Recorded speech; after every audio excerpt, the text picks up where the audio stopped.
dia mau taruh bisa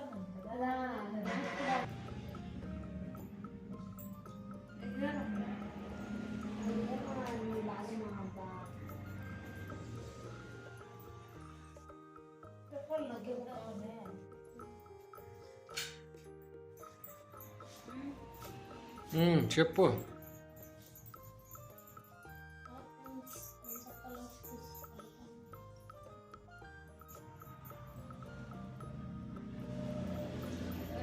ఇది ఏం కూర అంటే సేన్ల పడుకొచ్చిన కూర ఇది గుడ్డకు షాప్ మొత్తం భలే సూపర్గా ఉంటుంది. అన్ని కూరలు కంటే బాగుంటుంది. ఇది పచ్చిమిరపకాయలు అంతా వేసి చేస్తే టమాటాలు చాలా వేయాల, అది చేస్తే బాగుంటుంది. పాలకైనా బాగుంటుంది, లేకుంటే టమాటాలు పచ్చిమిరపకాయలు ఎర్రగడ్డ నూనె అంతా వేసి బాగా వాడుస్తానే చట్నీ అట్లా అయిపోతుంది. అట్లా చేసుకొని ఇంకా బాగుంటుంది. ఇది కూర పేరు చెప్తుందా? దుర్గాకు గొర్రెక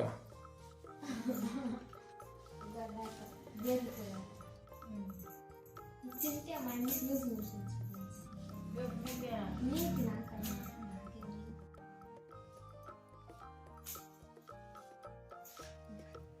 అయిపోయింది. క్లీన్. ఇది పేటల సిక్కెళ్ళ అంగిళ్ళ నాకు చెప్పాలి కదా. ఇది ఎక్కువ లేకుండా పేటలో సిక్కేలే, చేనులోనే సిక్కేది. అది చేనులు అంటే ఇట్లా టయానికే శనిగిరిలో రాజులో కానీ తెలుసు అంటుడే అట్లా టయానికే గురుగాకు సిక్కేది. అన్ని కూరాకులు సిక్కుంది. ఎప్పుడు పాలకూరాకు, డెంకురాకు, చక్కటాకు, సుబ్బక్కి ఇంకా ఎన్నో కూరాకులు ఉంటుంది. ఆ కూరాకులు అంతా సిక్తుంది. కానీ ఈ కూరకంతా ఇట్లా టైంలోనే దిక్కేది. వానలు బాగా పడి చేనులు దున్నుతాడే అప్పుడే ఇట్లా కూరకంతా మొలిసేది. ఏమేమి కూరకుల్లో సిక్టావు చెప్పు పేర్లు. ఇది గురుగా సిక్తుంది.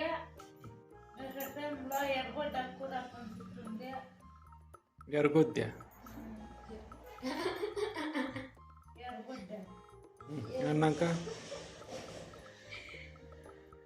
అన్నాక చూడు ఇంకా ఇట్లా సన్కూరాకు చేస్తే ఇంకా బాగుంటుంది. ఇట్లా సన్కూరాకు ఇది వచ్చి సన్కూరాకు ఉంటారు. దీని వచ్చి 7 ఆకులు ఉండేది షాట్ కూరాకు ఉంటారు. ఇది సన్నగా ఉంటుంది కూరాకు. ఇది టెన్షన్ పెట్టుకుంటుంది ఆకులు వచ్చేలే. పెద్దగా అయితే కూడా ఇట్లా ఉంటుంది ఆకులో. ఇది పెద్దగా అయితే కూడా ఇట్లా ఉంటుంది ఆకులు.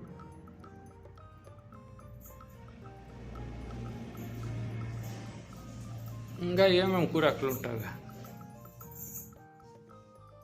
చేనులో సిక్కేది 3 కూరాకులు ఇట్లా టైంలో. 3 ఇట్లా టైంలో చేనులంతా శనగింట్లో వంట వేసినప్పుడు ఇట్లా కూరకు ఇప్పుడే సిక్కేది. మళ్ళీ ఎప్పుడు సిక్కేది ఇట్లా కూరకు.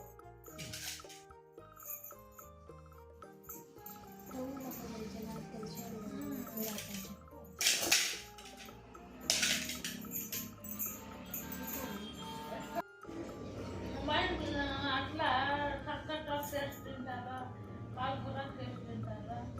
మనకైతే అన్ని రకాలు సిక్తుంది. పాలకూర సిక్తుంది. మన తోటలు కంటే వాళ్ళు గింజలు కూర గింజలు పోసుకొని తీసేస్తారా. పాలకూర సిక్తుంది, గింజకూర సిక్తుంది, కరకట్ట సిక్తుంది, సుబ్బక్కి సిక్తుంది, పిల్లకూర కంటే సిక్తుంది. కానీ ఇట్లా టైంలోనే గురుగాకు సిక్కేది. ఆ కూర అంటే ఇదే బాగుండేది.